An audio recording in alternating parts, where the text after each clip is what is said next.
예, 안녕하십니까. 홍익학당 대표로 있는 윤홍식이라고 합니다. 그래서 오늘 다룰 내용은요, 요 책입니다. 훈민정음 해례본인데요. 여기 이제 큼직하죠, 글자가. 그래서 양이 실제로 그렇게 많지 않습니다. 요거가 이제 1943년도쯤에 발견이 됐는데, 이게 발견되기 전에는요, 훈민정음이 어떻게 만들어졌는지를 가지고 의견이 분분했습니다. 문창사를 보고 만들었다, 뭐 여러 가지 설이 나왔거든요. 그래서 이 책이 나오고 나서야 이제 글자가 어떻게 만들었는지 발음 기관을 본떴다는 내용들이 자세히 소개돼 가지고 훈민정음이 이제 제대로 된 위상을 갖게 됐죠. 그래서 이거 이제 발견될 때가 1943년도예요. 간송박물관 아시죠? 간송박물 그 간송 선생님이 이게 좀 문제가 있는 게요. 광산김 씨, 안동의 광산김 씨의 이게 왕이 하사한 거죠. 훈민정음 해례본을 이걸 하사했는데 가지고 있던 걸 사이가 훔쳐가지고요.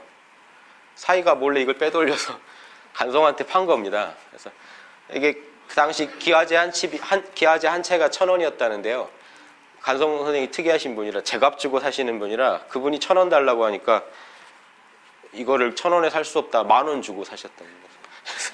통이 아주 남다르신 분이라 그래서 그분이 6.25 때 도망갈 때 이거 한 권 들고 도망가셨다는 이제 전설이 내려올 정도로 이게 아주 귀한 내용입니다. 그래서 이 내용을요 제가 중요한 부분은 거의 풀었습니다. 여기다가 풀어놨으니까요.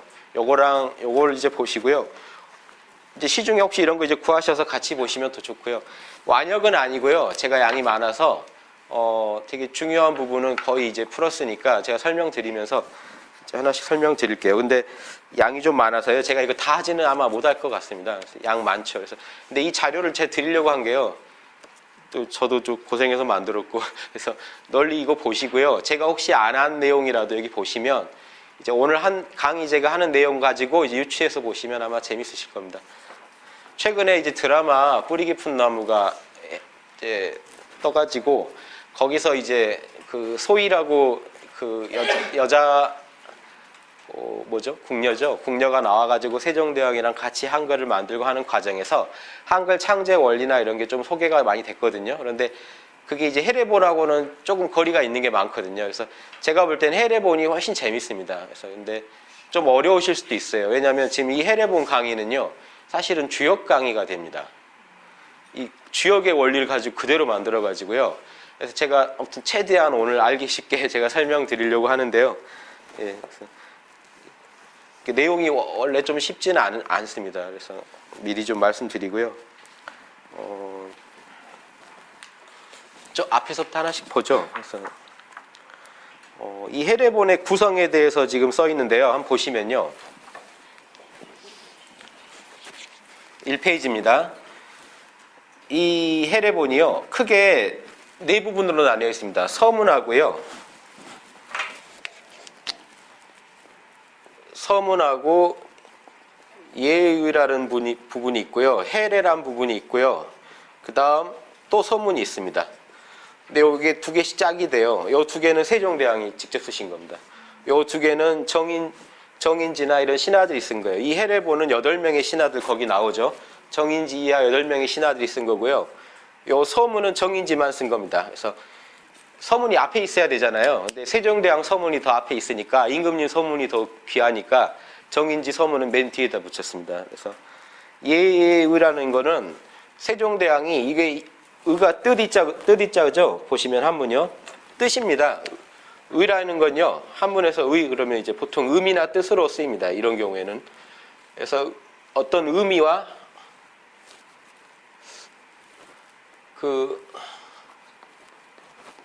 예라는 거는 어떤 복이죠, 복이. 그래서 기역, 니은, 디귿을 설명해 주고요. 기역은 인군군자, 군자의 초성이랑 같다. 이렇게 예를 들어줍니다. 기역, 니은 하나씩 설명 안 해주면 당시 이제 한문만 쓰던 시대에서 한글을 설명하려니까 기역은 어떤 소리고 어떤 의미를 가지고 있고 예는 뭐가 있다. 요거 바로 볼 겁니다. 그래서 해례본은요. 풀해자에 이제 예절 방금 나왔던 그 예자죠. 풀해자에 예를 들어준다는 예자인데요. 풀어주고 예를 들어준다는 겁니다. 한글을 어떻게 쓸 건지에 대해서 그런 다 안 나오는데.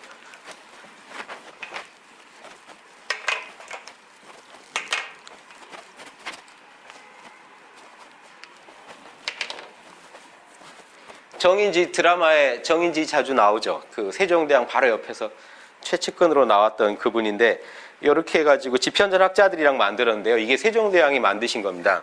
만들어가지고 본인이 창제를 이제 보시면 음력 1443년 12월 30일 날 하시죠. 이때를 지금 북한에서는 기념일로 삼습니다. 그리고 이 해례본이 완성된 날이 1446년 9월 상순이라서요. 이때가 양력으로 지금 10월 9일이거든요. 상순이니까 10일로 계산한 겁니다. 9월 10일로 계산해가지고요.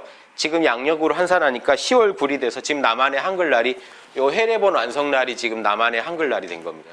요 뒤에 가면 9월 상순에 정인지가 쓴다라고 돼 있거든요. 요게 지금 한글날이 된 겁니다. 그래서 북한이랑 남한이랑 기념일이 다르다는 것도 아실 수 있고요. 이게 집현전 학자들이잖아요. 정인지야 대부분 집현전 학자들인데 그 반대 상소했던 채말리나 이런 분도 집현전 학자들이죠. 그래서 집현전 내부에서도 반대가 있었던 거고요. 세종대왕이 자신의 어떤 그 세자나 공주들의 도움을 받아가지고요. 특히 여자 공주가 이제 그 세조 누이죠. 한글을 만들 때 아주 중요 부분을 풀기도 하고 이런 이제 야사가 내려옵니다. 그래서 세조도 훈민정음 창조에 이제 그 만들고 하는데 도움을 많이 주거든요. 그래서 세조나 그 자식들, 그러니까 세종대왕이 자신의 자식들하고 먼저 많이 시작을 합니다. 아이디어를 내 가지고요. 그래서 나중에 이제 신하들한테 조심스럽잖아요. 신하들한테 이제 협력자들을 구해서 신하들한테 이제 같이 연구를 시켜서 만든 게 이 해례본입니다. 그래서 앞부분은 세종대왕이 직접 쓰시고요. 이제 신하들한테 명해가지고 좀 자세히 풀어봐라. 기역, 니은, 딕을 아야어요 이걸 세종대왕이 쓰신 다음에 해례본에서는요 구체적으로 지금 이게 초성, 중성, 정성 나눠가지고 어떻게 만들어졌고 어떤 역학적 원리를 가지고 있는지 이제 이런 걸 설명한 부분입니다. 그 지금 순서는 맨 뒤에 있는데요. 한번 가보시죠. 21페이지 보시면요.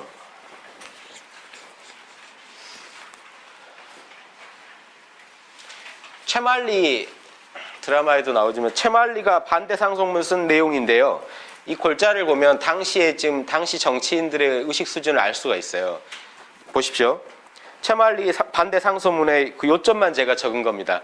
요 한 4가지 조목을 가지고 여기 한 가지 더 있는데요. 그 세자를 갖다 왜 그런 의미 없는 그 글자 하나 만드는 일에 자꾸 시키느냐. 세자를 왜 거기다 동원하느냐까지 비판합니다. 동궁이 이제 세자잖아요. 동궁을 왜 이게 글자니까 예악 사어소수 예전에 선비가 갖춰야 할 6가지 기회 중에 하나거든요. 예악 사어소수 중에 서가 글자잖아요. 이 글자 하나 학문 중에 아주 말단에 불과한 이거에 왜 동궁을 갖다 거기다 보내가지고 자꾸 일을 시키냐, 시간을 뺏느냐 이런 것도 하나인데 그거 빼고요. 4가지인데 보십시오. 첫 번째가 사대 모하에 부끄럽다. 이 말을 직접적으로 써요. 사대 모하가 큰 것을 섬기다거든요. 지금은 또 이제 우리가 지금도 또 큰 나라 무시 못하죠 저희가. 그런데 그 당시에 중국 눈치를 엄청 보니까요. 보십시오. 이게 섬길사자입니다. 이제 일사자라고 푸는데요. 섬길사자가 되고요. 그러니까 큰 데를 섬기는 걸 지금 사대주의라고 하는데 그 앞에 원래 더 붙어야 할 게 이소라는 게 붙죠. 작은 걸 가지고 큰 걸 섬긴다는 뜻입니다. 맹자에 나온 말인데요. 사대 그러니까 중국이죠. 중국을 우리가 섬기는데 그리고 모자가 사모할 모자입니다. 화가 중화예요. 지금 중화주의가 또 한참 이제 잘하고 있잖아요. 화가 중화를 사모한다는 겁니다. 그래서 사대 모하에 부끄럽다. 중국에서 혹시 이 일을 알면 비난할까 두렵다. 이걸 갖다 첫 번째로 얘기합니다. 지금 외국 눈치를 중국 눈치를 엄청 보면서 채말리는 얘기를 한 겁니다. 현실적인 얘기겠죠. 두 번째 방언으로 자기 나라 말을 가지고요. 방언은 지방 말이잖아요. 그래서 당시 중국에 비해 조선을 지방으로 보고 지방말 가지고 문자를 만들면요. 오랑캐나 하는 짓이다. 오랑캐가요. 재밌는 게 몽고나 서하도 티베트 쪽인데요. 이어진 티베트 이런 나라들은 문자가 있었거든요. 나름의. 한문을 응용하던 아니면 독자적으로 좀 그리던 해서 문자를 썼거든요. 그래서 이걸 아주 그 못된 걸로 본 겁니다. 오랑캐들이나 하는 짓이다. 세 번째, 우리나라가 이두를 썼잖아요. 한자를 가지고 활용해서 우리말로 이제 좀 활용하는 이두가 있었는데 이두는 그래도 한자 공부에 도움도 된다. 왜냐하면 한자를 가지고 응용해서 쓰거든요. 그런데 업무는 지금 대왕께서 만드신 업무는 그것만 만약에 쓰게 되면 한문을 안 쓰게 될 거 아니냐. 그러게 되면 성리학을 안 배울 거다, 사람들이. 요걸 논리로 펴니다. 성리학을 안 배우지 않겠냐. 그러니까 뭐랄까요, 서양으로 치면 라틴어예요, 이 한자가. 라틴어를 안 배우면요 고급 철학을 할 수 없다고 생각합니다, 유럽에서는요. 그래서 그것처럼 우리나라에서 이 한자를 안 배우면 이 고급 정보들을 얻지 못하지 않겠냐. 이런 당시 이제 지식인으로서 할 수 있는 얘기인데요. 이런 비판을 하고요. 그 업무는 기이한 재주일 뿐 임금한테 임금이 고생해서 만들었는데 이런 말씀입니다. 아주 기이한 재주일 뿐 학문과 정치에 도움이 안 된다. 학문에도 도움이 안 되고 한문을 안 배울 거고 정치에도 도움이 안 된다. 이렇게 얘기했고요. 왜냐하면 학문을 안 할 테니까 뭐냐면 한글만 공부해가지고요 과거 급제에서 막 정치인이 되면 정치인 소양이 떨어지지 않겠냐 이런 얘기까지 합니다. 네 번째는요, 세종대왕이 한글을 창제한 목적으로 본인이 얘기한 거죠. 옥사철이요. 요즘 같으면 이제 고소하고 이런 송사 문제입니다. 형벌 문제인데요. 법률에서 옛날에 한문으로 책이 돼 있다고 생각해 보십시오.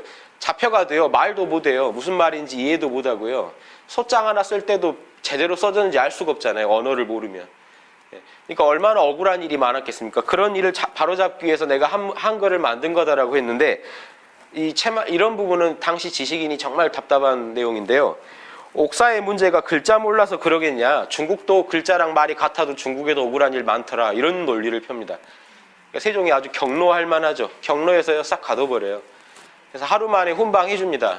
한 명만 찍혀서 아주 당해요. 한 명은요, 세종대왕을 너무 또 이제 이런 자체를 다 막 부정해버려요. 한글 가지고 교화하는 그 자체를 갖다가 반발하니까 크게 당하고 나머지는 그냥 이제 봐줍니다. 하루만 이제 감방에 한번 갇혔는데요.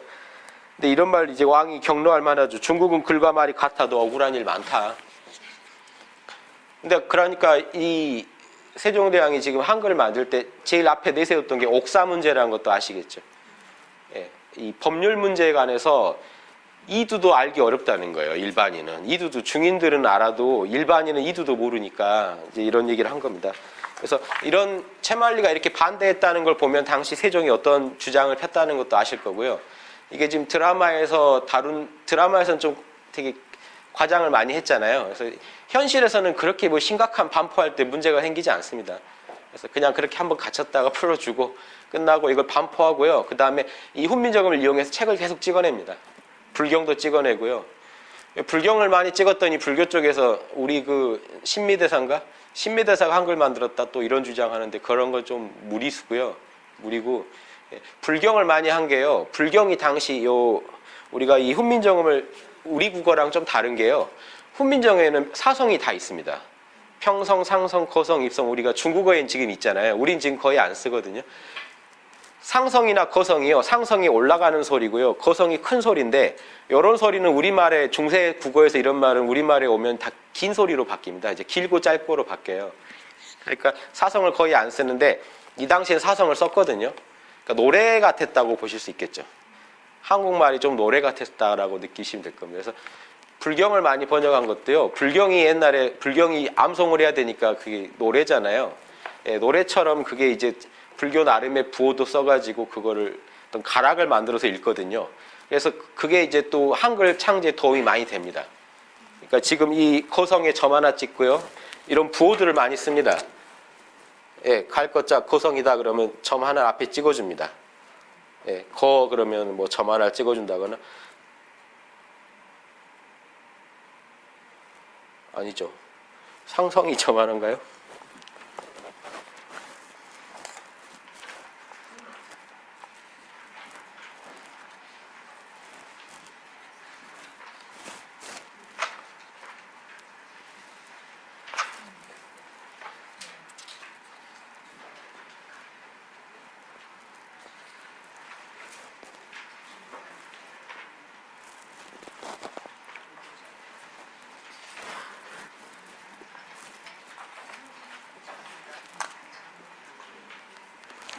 뭐 가다 나오겠죠 뭐. 그래서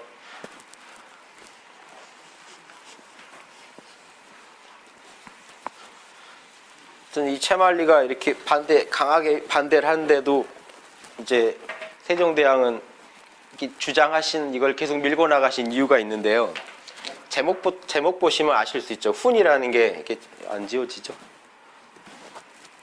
훈민이라는 게요, 백성을 가르친다죠. 백성을 가르친다고 정음은 바른 소리라는 건데요. 이 의미를 좀 깊이 좀 이해해 보시면 좋겠는 게, 훈민이라는 게 백성을 가르치겠다는 건데 뭐가 있냐면요. 당시 대표적으로 세종대왕이 전파하고 싶었던 게요, 농사 기술도 전파하려고 했죠. 이런 정보 같은 거요. 백성들한테 수확량을 올리려고요, 농사 기술을 전파했는데 한자로 된 책이잖아요. 안 퍼져요. 백성들이 이해를 못합니다. 법률 문제도 크죠. 또 하나가 상강행실도도 만들죠. 윤리도 전파하려고 하는데요. 그때 세종대왕이 충격을 먹은 게 이제 자기 아버지를 살해한 사건이 일어나요. 요즘도 뭐 연일 신문에 한 번씩 나오지만, 연일은 아니지만, 그런 좀 폐륜 사건들이 자꾸 나니까 세종대왕이 깜짝 놀랍니다. 이거 내가 정치하는데 이런 일이 있을 수 있나 해가지고 상강행실도를 만들어서 퍼뜨리는데 한자거든요. 그러면 그걸요, 한문을 읽을 수 있는 사람이 보고 얘기를 해줘야 됩니다. 복잡해지죠. 예. 그러니까 이런 문제들이 생기니까 백성을 바로 가르쳐야겠다, 교화를 시키려면은 이게 결국 무슨 문제냐면 소통의 문제입니다. 백성들과 내가 소통이 안 된다.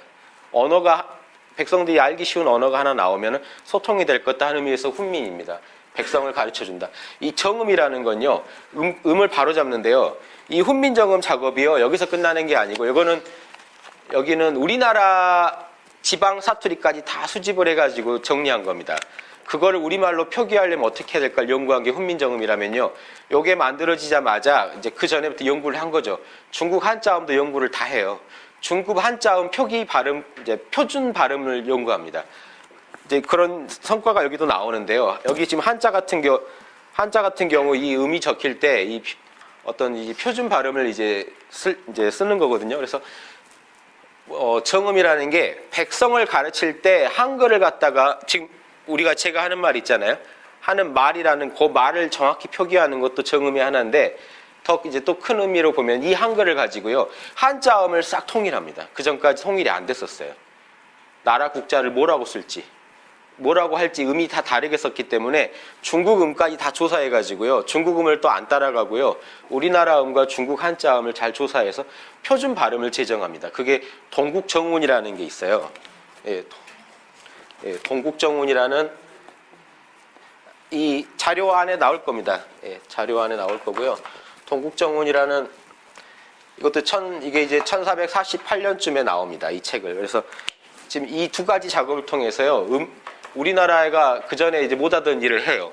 우리말을 적는 글자를 만들고요, 중국 한자음을 통일하고 중국 한자음을 어떻게 표기할지를 정합니다. 그래서 이런 이제 좀 큰 일을 하시죠. 이게 같이 봐가지고 훈민정음하면은 이제 한자음까지도 정확히 적을 수 있게 됐다고 보셔야 돼요. 그래서 양반을 위해서는 양반들한테는 한자음을 정확히 적는 게 중요할 거고, 백성들한테는 자기가 하는 말을 정확히 지금 글자로 옮길 수 있다는 게 되게 중요하죠. 그리고 이제 훈민이라는 건요, 지금 자료 보시죠. 제가 보시면 이 훈민이라는 의미를 잘 알 수 있는 게 서문이거든요. 그 첫 번째 서문 보시면요, 우리나라 말이 중국과 달라서, 이게 잘 아시죠? 워낙 이제 유명한 말인데, 우리나라 국지 어음이요, 우리나라 말인데요, 2호 중국이 중국과 달라서입니다. 중국하고 말이 달라요. 그런데 그래서 지금 우리가 쓰는 거는 중국 문자를 쓴 거잖아요. 한자라는 건 중국 문자니까 중국 문자랑 서로 소통이 안 된다는 겁니다. 말이랑 중국 문자랑. 그래서 어리석은 백성이 유소여건이라는 게 말하고 싶은 게 있어도 종래 그 뜻을 펼 수가 없다. 무슨 말, 자기 하고 싶은 말을 다 못한다는 겁니다. 한자가 한계가 있으니까요, 우리말을 적는데. 그래서 내가 이를 안타깝게 여겨서 새로 28자를 만드니 이는 사람들로 하여금, 이게 훈민정음의 이제 목적이죠, 쉽게 익혀서, 익히기 되게 쉬운 글자를 만든 겁니다. 쉽게 익혀서 일용해, 일상생활에서 쓸 때 아주 이제 편하게 쓰게 하기 위함이다, 이렇게 말씀했는데요. 여기서 이제 28자를 만들었다는 게요, 이게 의미가 있는 게, 예전에 이 동방에서는요, 하늘의 별자리를 28개로 나눠서 봤습니다. 이게 나름 하늘의 별자리에 이제 상응하게 하려고 이제 28자를 제정한 거죠. 그 10,000원짜리 혹시 갖고 계시면요, 10,000원짜리 뒷면을 보시면요, 하늘에 이 피자 조각처럼 쪼개놨습니다. 그렇죠? 이게 하늘이면 가운데 북극성 있는 데가 있고요. 북극성을 중심으로 이걸 28조각을 쪼개놨어요. 그렇죠? 뒷면에 보시면요. 선이 보이시죠? 하늘을 28개로 쪼개서 봅니다. 이게 28수라 그래요. 28, 이 수기요, 잠잘 숙자인데요. 여인수 갈 때 숙자인데, 별에서는 수라고 합니다. 이 얘기는요, 이제 이 황도가요, 태양과 달이 가다가 28군데에서 쉰다는 겁니다. 그래서 28자리를 황도 중심으로 그립니다. 황도나 백도 중심으로요. 우주를 28개로 쪼개는데요. 그러니까 한글이 28자다 하는 건요, 나름 이런 어떤 천문하고도 좀 맞춰본 겁니다. 그래서 그 보시면요, 최석정이라는 분이 1678년에 경세정운이라는 걸 쓰실 때 한글 28자인 거는 열수의 상이 있다라고 거기 2페이지 제일 윗부분에 있죠. 최석정이라는 분이 28자는 열수의 상이 있다 하는 게 이겁니다. 28개의 이 별자리를요, 그 천자문에 벌릴열이라고 돼 있죠. 예, 별들이 펼쳐져 있다는 겁니다. 그래서 열수 그러면요, 별들이 이렇게 펼쳐져 있는 모습, 28개로 펼쳐져 있는 상을 취한 거다. 이제 이런 말도 나올 수가 있죠. 그래서 그 밑에 훈민을 보시면요, 훈민의 구체적 내용이 교화인데요. 국민들을 가르치겠다는 건데 뭐냐면 윤리나 법, 어떤 기술, 그리고 궁극적으로는 소통의 문제라는 겁니다. 1432년에요. 그러니까 훈민정음 창제한 10년 전들이죠, 다. 10년 전에 무슨 일이 있었냐면요, 삼강행실도를 냈습니다. 편찬했는데 잘 안 먹히겠죠, 한자니까. 1432년에는요, 법조문을 이두문으로 좀 번역해서 반포하라는 그런 논의가 있었어요. 국민들이 한문을 어려워서 못 읽는다고 좀 더 쉬운 이두로 한번 해보자라는 논의가 있었고요. 그래서 실질적으로 한 이때쯤에 세종대왕이 준비한 걸로 봐요, 이때부터. 그래서 창제 전에 한 10년 프로젝트였을 거라고 추정합니다. 세종대왕이 한 10년 정도 비밀 프로젝트로 진행했을 것이다. 그리고 1429년에 농사직설을 펴내죠. 그리고 1437년에는요, 백성들한테 이제 농사직설대로 좀 농사 지으라고 권고를 합니다. 그리고 1431년에는요, 아랫사람의 고소금지권에서 신하들은요, 이때 참 냉정한 게 신하들은요, 아랫사람이 고소하게 두면 큰일 난다라는 식으로 나왔어요. 그러니까 세종대왕이 또 열받으시겠죠. 그래서 그 드라마처럼 지랄 뭐 이러셨는지 모르겠지만 열받으셔서 이제 그런 신하들한테 이제 한마디 하시죠. 네. 아니 그 아랫사람이 그렇게 되면 억울해서 어떻게 살겠냐 하는 식으로 이제 자꾸 그 백성들을 이해하려고 접근합니다, 세종대왕. 근데 신하들은 본인들이 살만하니까요, 기득권층이 되다 보니까 문자 가르쳐 준 거 아주 싫어요. 이번 드라마에서도 잘 나오지만 백성들이 쉽게 글을 쓸 수 있다는 게 이제 지금 그 높은 자리에 간 사람들한테는 함자를 안다는 게 제일 그 자신의 어떤 가지고 있는 자산인데요. 백성들도 글을 읽을 수 있다 그러면 본인들이 양반으로서 행세하기가 힘들어지겠죠. 그래서 그런 분에 대해서 진짜 그랬을까 싶은데 자꾸 반대를 합니다, 실제로. 아랫사람한테 아랫사람이 윗사람을 고소하는 것도 금지시키자라고 할 정도였으니까요. 그래서 세종대왕이 이런 상황에서 백성들한테 글자를 가르쳐주고 법률이나 이런 문제를 쉽게 알게 하자는 건 엄청나게 진보적인 생각입니다. 예, 그 당시 분위기를 생각하면요. 자, 이 서문을 세종대왕이 쓰셨다고 그랬죠. 보십시오.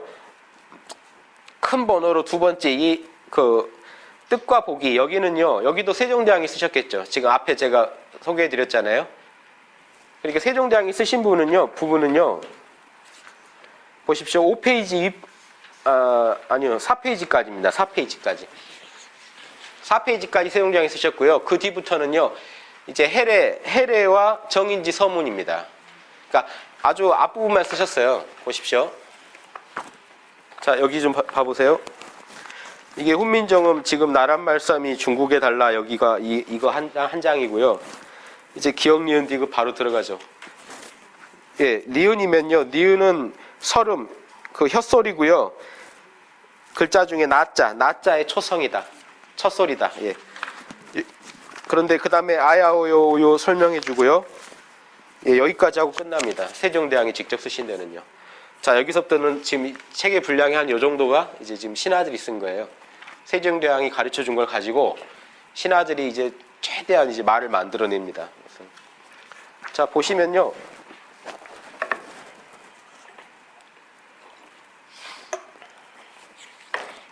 제가 다 이제 풀어놨거든요. 이 페이지 보시면 기억 나오죠. 다는 안 보고요. 몇 개만 볼게요.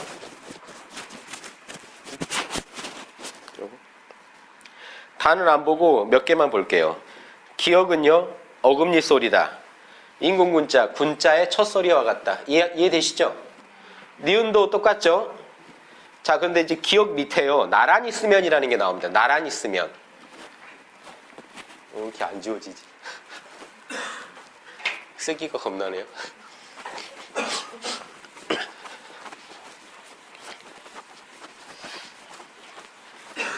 우리가 항상 쓰는데도, 예. 우리가 항상 쓰는데도 의미를 잘 모르고 쓰는 게 많죠, 지금. 그래서 이 기억 그러면요, 기억을 병서한 다음 나란히 쓰면 요겁니다. 여기 한문으로 병서라고 하는데요. 예, 나란히 이제 병자죠. 병합할 때. 예, 나란히 쓰면은 이제 쌍기억이 되잖아요. 그런데요, 이게 지금 조심하셔야 되는 게요. 보십시오. 훈민정음에서 쌍기역은요, 우리가 지금 쓰는 쌍기역하고 다릅니다. 보시면 그 바로 아실 거예요. 나란히 쓰면 규자의 첫 소리와 같다. 좀 이상하죠? 규가 아닌데요. 지금 이게요, 이게 달라요. 주시경 선생이 다시 우리 한글을 이제 다시 정리하면서 요거를 좀 다른 의미로 쓰신 겁니다. 해례본에서요, 우리가 지금 까를 찾으려면 이런 식으로 써 있어요. 앞에 시읒이나 비읍을 쓰면은 된소리가 됩니다. 우리가 쓰는 된소리가 돼요.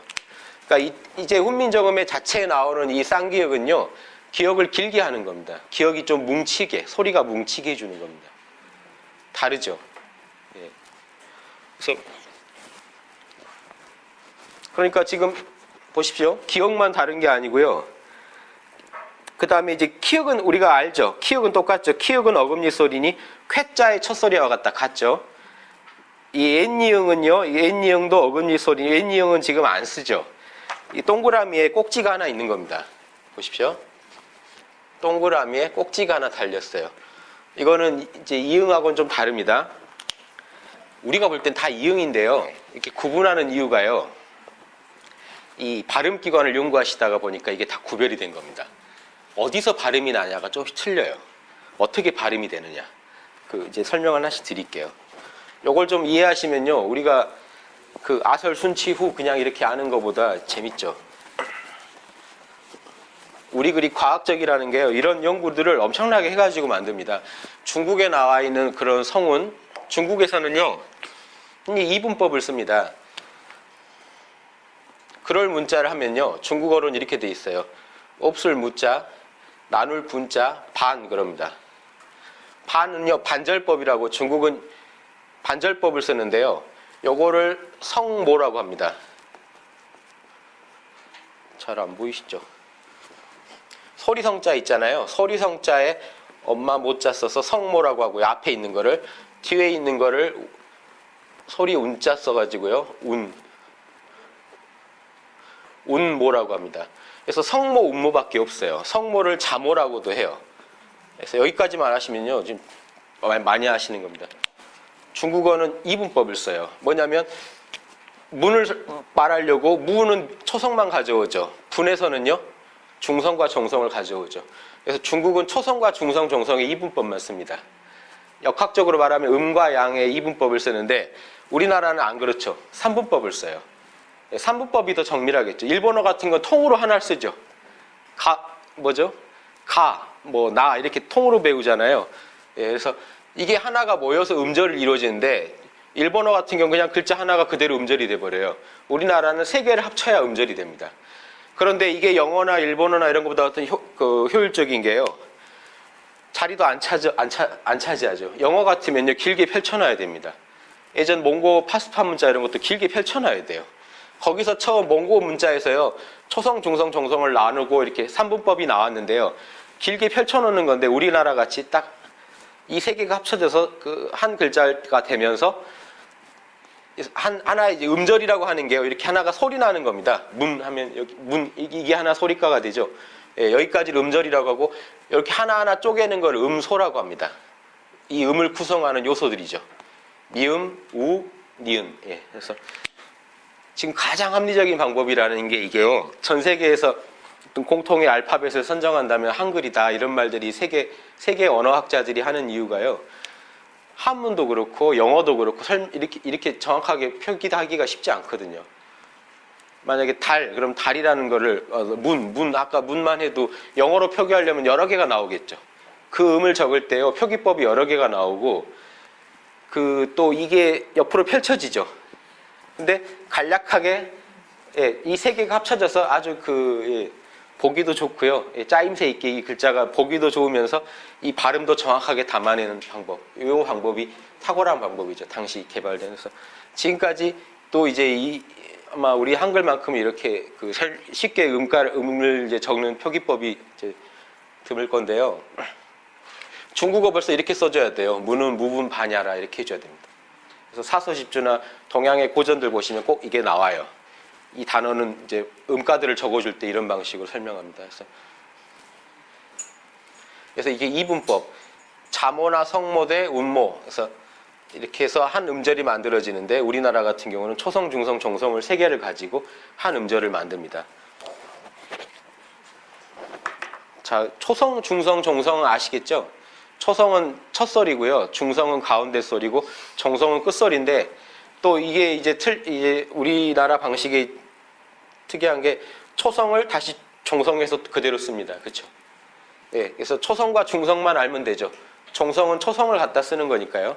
그래서 지금 이 경우에도 지금 자음이라는 게 지금 초성이죠. 초성의 자음의 소리값. 기억은 어금니 소리, 니은은 이제 혓소리 이렇게 나오는데요. 요걸 한번 구분해서 제가 설명드리면요. 여기까지 이해하시겠죠? 중국은 이분법이다. 그리고 일본어 같은 경우는 그냥 하나가 그대로 음절이 된다는 겁니다.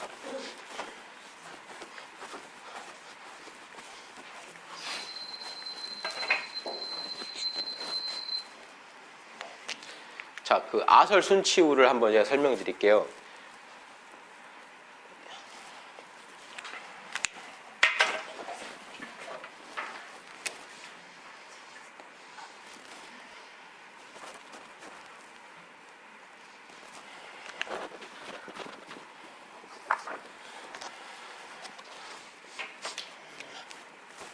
요게 아음이죠. 어금니 소리라고 제가 풀었는데요. 어금니 구별 되시나요? 지금 여기로 안 보이시죠? 보이나요? 무섭네 여기. 왜 이렇게 됐지?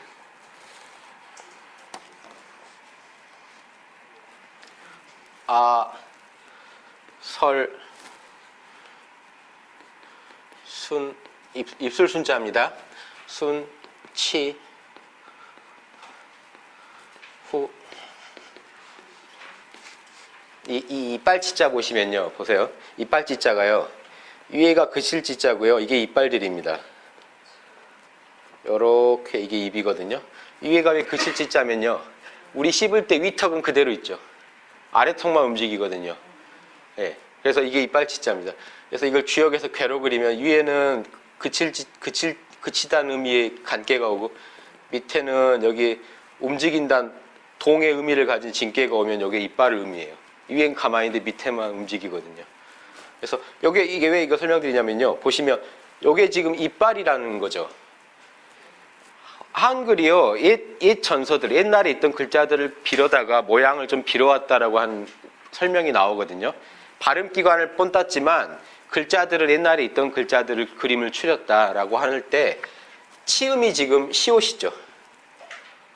치음에 여기 들어있는 이 시옷이나 이게 같은 의미입니다. 지금 이빨을 나타내는 거예요. 그럼 이제 이 혓소리는요, 보십시오. 니은이 왜 혀냐면요. 니은 발음하실 때요, 혀가 입천장에 한번 붙어야 됩니다. 요게 자, 이게 사람 입이죠. 더 들어가 보면요. 여기에 혀 뿌리가 있죠. 혀가요, 입천장에 한번 붙어야 됩니다. 여기에 니은 모양이죠. 니은은요. 이응은요, 아라고 하실 때요, 아 하면요, 목구멍에서 그대로 올라옵니다. 아, 그래서 목구멍 소리는요, 동그라미예요. 후는 동그라미예요. 그쵸? 자, 이 이빨은요, 이빨끼리 한번 부딪혀야 됩니다. 치음은요. 시옷 한번 발음해 보시면요. 예, 이빨이 한번 부딪혀야 돼요. 그쵸? 입술 소리는 네모인 게요. 입이 네모잖아요. 이게 입구자예요. 옛날 입구자랑 똑같죠. 입술이 한번 붙어 떨어져야 됩니다. 미음. 예, 비읍, 피읍 다 똑같죠. 그래서 이게 아주 배우기 쉽게 만들어져 있는 겁니다. 요 글자랑 발음해 보면요, 딱딱 맞게 돼 있어요. 근데 이 어금니랑 좀 다릅니다. 아음을 기억이라고 하는 건요. 그러니까 이런 거 보면 뭘 알 수 있냐면요.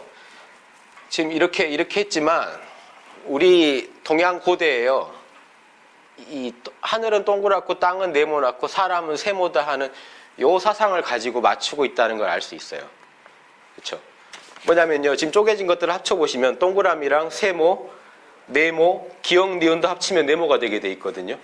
그래서 기역을 씁니다. 여기서 기역은요. 어금니 소리면 어금니를 가지고 설명할 수도 있잖아요. 그런데 여기서 기역은요. 기역 발음을 하실 때 해보시면요. 혀 뿌리가 지금 목구멍을 한번 닫았다 열립니다. 그게 기역이에요. 혀 뿌리가 지금 목구멍 뒤를 한번 닫았다 열립니다. 기역. 그러니까 자 보십시오. 이거는 분명히 이응인데요. 이응 중에 N이응이라고 하는 거를 어금니 음에다 넣어놔요. 어금니 소리에다가. 목구멍 소리로 안 하고요. 이해되십니까? 이 N이응은요.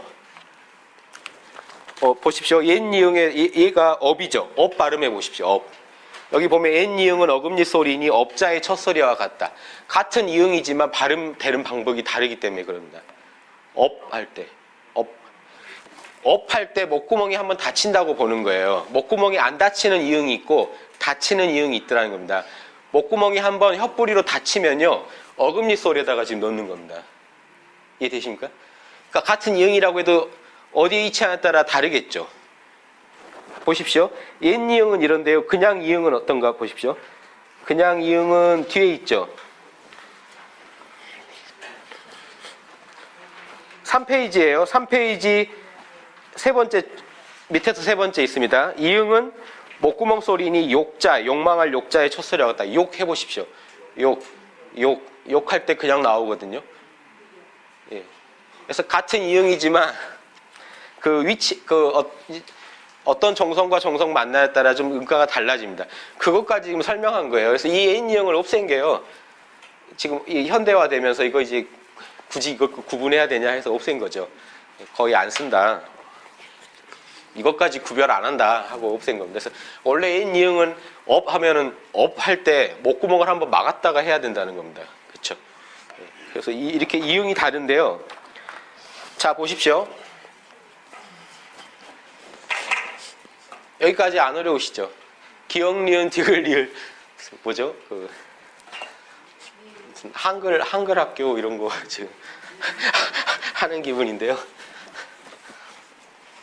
그래서 우리나라 글이 제가 이 훈민정음을 꼭 소개해드리고 싶었던 게 여기 담긴 철학이 재밌어서 그래요. 저는 한글도 재밌는데 이런 실용적인 한글과 동양의 음양오행 철학이 만나는 걸 써놓은 게 이 해례본이거든요. 정말 대단한 글입니다. 왜냐하면 주역을 공부하시기 전에도요. 전에 요걸 정확히 이해하시면요. 주역에 대한 엄청난 지식을 얻을 수가 있습니다. 음양오행과 더구나 우리가 쓰는 한글이기 때문에 이론적이지만 않죠. 쓰는 걸 가지고 음양오행을 얘기하니까 벌써 여러분은 오행을 아시는 게요. 어금니, 혀, 입술, 이빨, 목구멍 하면요. 목구멍은 오행으로 지금 물로 보는 겁니다. 이빨은 단단하죠. 목구멍은 깊숙하니까 물이 깊은 걸 의미하거든요. 이빨은 단단하니까 세고요. 입술은 지금 입술은 네모난 모양을 하고 있다고 해서 지금 땅으로 봅니다. 토로 보고요. 혀는 날카롭게 막 움직이잖아요. 혀가요. 불을 닮았죠. 예. 이 어금니는 이빨 중에 이제 길고 어떤 그 튼튼하잖아요. 그래서 나무가 자라는 기상이 있다고 목 그럽니다. 그래서 이 어금니 이걸 가지고 지금 오행을 공부할 수가 있어요. 이 오행에 맞춰놨습니다. 우리 궁상각치우 이런 거 아시죠? 궁이 뭘까요? 뭔 소리일까요? 궁상각치우는 안 어려워요. 그 소리를 이해하시면 돼요. 궁 하는 소리가 어디서 날까요? 궁. 예. 이게 궁 하면 토소리입니다. 예. 궁, 예. 상 하면요. 상. 뭔 소리 같으십니까? 상. 쇳소리 같으시죠? 쇠그릇 부딪히는 소리 같으시죠? 예, 상은 이겁니다. 예, 상. 각. 나무끼리 부딪히는 소리 같죠? 각. 예, 각. 치. 예. 불이죠. 예. 우 하는 건요. 물입니다. 우. 이거 기억하세요. 궁 하면요. 흙을 엄밀히 말하면 흙을 갖다가 불로 구워 만든 토기를 치면 나는 소리입니다. 흙으로 만든 그릇을 치면요. 궁 하는 소리가 나고요. 상, 쇠그릇끼리 부딪히면 그렇고요. 예, 궁, 상, 각, 치는 불소리고요. 불에다가 물을 떨어뜨리면 더 잘 나죠. 치 소리가 나죠. 예, 각은 나무끼리 부딪힌. 이게 동양에서는 아주 기본적인 철학입니다. 이게 모든 거에 베이스에 깔려있기 때문에요. 한글을 만드실 때도 여기에 베이스를 안 까실 수가 없겠죠. 예, 세종대왕이. 그래서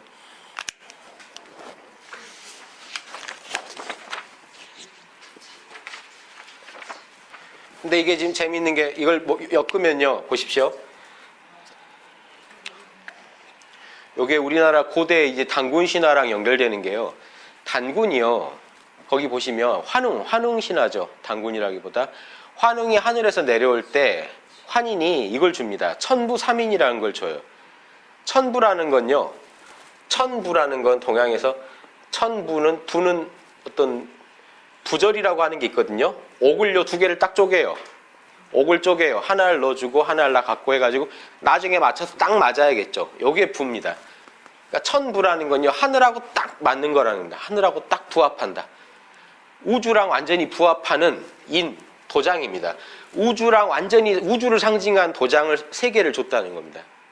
그래서 지금 그걸 추정하기를 청동거울, 청동방울, 청동검 그런데 거울은 동그라미고요. 방울은 네모를 상징하고 검은 날카로운 세모를 상징해서 사실은 요걸 준 겁니다. 동그라미, 네모, 세모. 요게 천부삼인이에요. 3개의 도장을 줬다는 게요. 왜냐하면 여기면 우주가 다 설명이 되거든요. 동그라미, 네모, 세모면요. 우주를 다 설명해요. 동양에서. 이게 재밌는 발상이죠. 요거를 일본이 그대로 본따서요. 일본의 삼종신기라는 게 있죠. 일본은 동그라미를 청동거울이 아니라 고곡을 갖다 여기다 놓고요. 청동방울 대신에 일본은 여기다가 거울을 둡니다. 거울의 평평한 걸 취한 겁니다. 검은 똑같아요. 우리는요, 청동거울이 둥글다 하는 측면, 청동방울이요, 이 네모가 아니라 이런 방울이 있죠. 우리 주몽 이런 데 잘 나오는. 방울이 8방으로 달려있는 거 있잖아요. 예, 요걸 보는 겁니다. 여기 끝이 방울이 돼 있어요. 딸랑딸랑하게 돼 있는데, 이게 왜 네모냐, 땅이냐. 네모를요, 2번 돌으면 저게 됩니다. 그래서 동양에서는 동서남북 사방을 얘기하고 이건 8방입니다. 땅을 한 번 더 쪼갠 거예요. 그래서 8방을 상징한다고 해서 땅, 검은 뾰족하니까 사람입니다. 예. 근데 이제 일본에 가면요, 옥이 둥근 옥을 갖다가 하늘을 대신하고 거울이 평평하니까 땅은 평평하니까요, 거울로 땅을 상징하고 검으로 사람을 상징합니다. 그래서 일본의 삼종신기는 천안가에서 보물이거든요. 천안가에 내려온다고 하는데 본 사람은 없다고 합니다. 그래서 역사 기록에만 나옵니다. 예. 삼종신기를 가지고 아마 이제 도레인이라고 봐요. 한반도에서 갔다고 보는데 규슈 쪽에 처음 갈 때 이걸 가지고 이제 신물이라고 하면서 제압합니다. 사람들을. 그래서 연결되어 있는데 이게 천부삼인이라는 건데요. 동그라미는 하늘을 닮았고요. 네모는 땅을 닮았고 세모는 사람을 닮았다는 거 한번 유념해 두시면 이걸로 어떻게 다 설명하냐면요. 보십시오. 이게 동양 철학을 조금만 제가 설명드릴게요.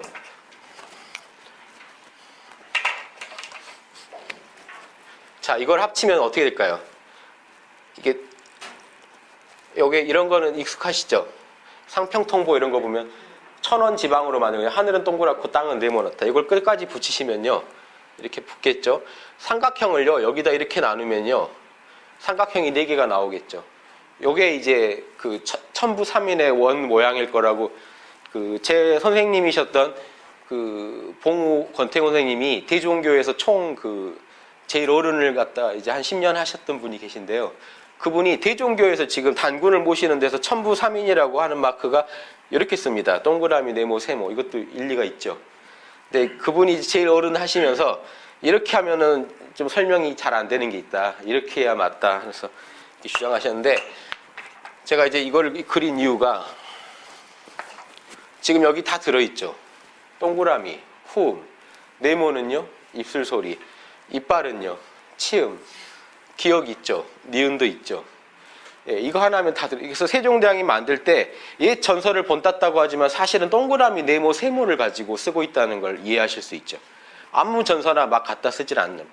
그럼 이걸 보면은 어떤 이런 하늘은 동그랗고 땅은 네모나고 사람은 서 있다.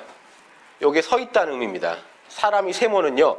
머리는 원을 닮아서 동그랗고 발은 땅을 닮아서 둘로 쪼개져 있기 때문에 사람은 세모로 그립니다. 그러니까 몸뚱이는 땅을 보십시오. 우리 몸뚱이는 땅 거죠 다. 근데 하늘 건 뭘까요? 정신이에요. 정신은 하늘이에요. 왜냐하면 형체가 없거든요. 그래서 형체가 없는 하늘과 육신을 갖고 있다고 해서 삼각형입니다. 그러면 생명이 있는 건 다 삼각형이에요. 보십시오. 천지 만물 할 때요. 만물이 이 삼각형 4개로 다 표현이 되는 게요. 사람은 머리를 똑바로 서 있거든요. 이게 사람이면 이건 뭘까요? 동양 철학에서 머리를 땅으로 쳐박고 있는 놈이 있어요. 만물 중에요. 만물 천지 빼고 만물은요. 흙이나 이런 건 지에 들어갑니다. 천지 만물은요. 이겁니다. 동물, 식물, 인간이에요. 머리 땅에 쳐박고 있는 건 뭘까요? 머리를 땅에 쳐박고 있기 때문에 못 움직여요. 식물이에요. 생식기가 위로 나와 있잖아요. 식물은. 동물은요. 요 두 놈들은요. 머리를 옆으로 두고 다녀요. 똑바로 못 서서 다니는 애들이에요. 동물들이에요. 요건 인간이고요. 요거 하나면요. 요 그림 안에 천지 만물이 다 들어있죠. 이렇게 설명해야 이게 옛날 천부인이다라고 이렇게 주장하신 걸 들었어요. 그래서 지금 재밌는 거는 이 원리에 지금 이 한글도 어긋나지 않고 재밌는 게요. 지금 저 만주 고조선 땅에서요. 고조선에서 중국이 여러분도 아셔야 되는 게 이 고조선 지금 홍산 문화라고 하는데요. 고조선 땅에 가서 중국이 자기들은 양자강에서 시작된 문화거든요. 여기서 황제가 주도해서 시작된 문화인데 이 홍산도 자기들 여기 조선 자치주도 있고 저기 뭐죠? 북한 문제도 있고 해가지고 여기를 팠어요. 동북공정이랑 서북공정도 있고 여러 가지가 있는데 여기를 파다 보니까 중국에서 놀란 게 황제는 동이족이 아니고 치우라는 동이족이 있었는데 황제가 치우를 잡고 황하유역에서 중국을 세웠다. 이게 기본 사마천 사기 이래 기본 입장이었는데요. 동북공정을 해서 홍산 쪽을 팠더니 한 10,000년 전까지 나오는 거예요. 문명이. 더구나 골 때리는 게 여기서 뭐가 나왔냐면요. 동그라미 제단이 나오고요. 땅에다 제사 지내는 네모난 제단, 조상한테 제사 지내는 십자가 모양의 제단, 종묘가 나온 거예요. 그러니까 지금 중국에서 여기서 이 십자가 모양의 지금 이 조상신한테 제사 지낸 데서 웅녀 모양의 여자 동상이 나오고요. 용이나 봉황 토템들이 막 나왔어요. 옥으로 만들어진. 그러니까 지금 중국에서 다 중국 거로 알고 있던 용이니 봉황이니 천원 지방설, 하늘은 동그랗고 땅은 네모나다는 설이 다 여기서 나왔다고 지금 중국에서도 인정하고 있습니다. 왜냐, 중국은 여기까지 지금 자기들이 지금 이제 조상을 이리 바꾸고 있어요. 황제가 여기서 왔다로 주장하면서 황제가 동이족이고 치우는 동이족 아니다라고 바꾸고요. 지금 이게 동북공정에서 일어난 일입니다. 그러니까 이 홍산 문명에서 한쪽이 내려와서 은나라가 되고 한쪽이 옆으로 빠져서 고조선이나 부여가 됐다는 겁니다. 그래서 북한까지 사실은 지금 중국이랑 한 족속이라는 거예요. 그럼 우리 남한은 다를까요? 백제는 부여에서 왔는데요. 신라는 기마민족, 저 북방에 기마민족이 내려왔고요. 그러니까 결국 중국 측 주장대로라면은 중국이랑 우리랑 한 이 족속이 되는. 그래서 중국이 이걸 지금 주장하고 있는데 재밌는 게 우리가 고조선 문화라고 우리 조선의 고조선 문명의 뿌리라고 한 데서 동그라미 네모나 요걸 지금 네모나 합치면 삼각형이 되죠. 천부삼인에 해당되는 것들이 다 나왔어요. 실제로 유물로. 그러니까 제가 그 선생님한테 배울 때는 그런 유물 없을 때 들었는데 지금 조사된 바로 저게 나오는 거 보고 놀랐습니다. 그래서 우리 한글을 연구할 때도 동그라미, 네모, 세모를 가지고 보셔야 됩니다. 자, 이게 세종대왕이 이걸 그러면 동그라미, 네모, 세모의 그런 천지인을 그렇게 신경 썼겠는가 실제로. 그 증거가 있는 게 보십시오. 자음은 이렇게 만들었죠. 모음 만들 때 보면요.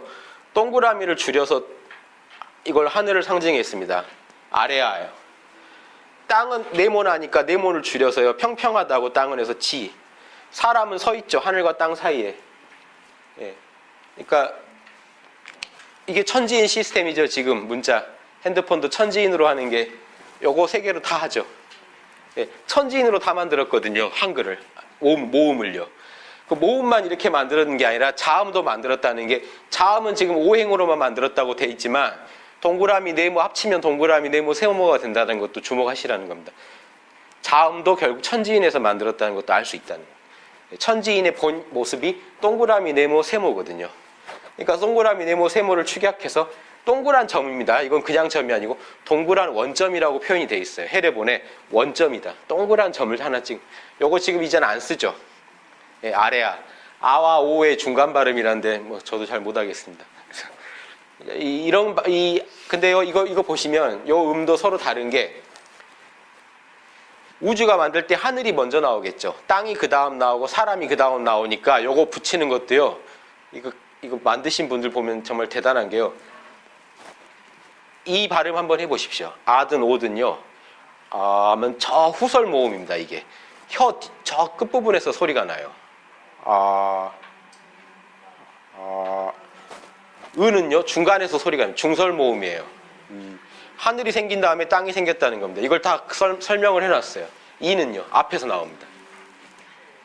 그렇죠? 이는 앞에서 발음이 됩니다. 사람이 제일 끝에 나왔다는 겁니다. 이 동양 철학에서 하늘이 자시에 열리고 축시에, 그 다음 축시에 땅이 열리고 인시에 사람이 나왔다고 하는 게 있거든요.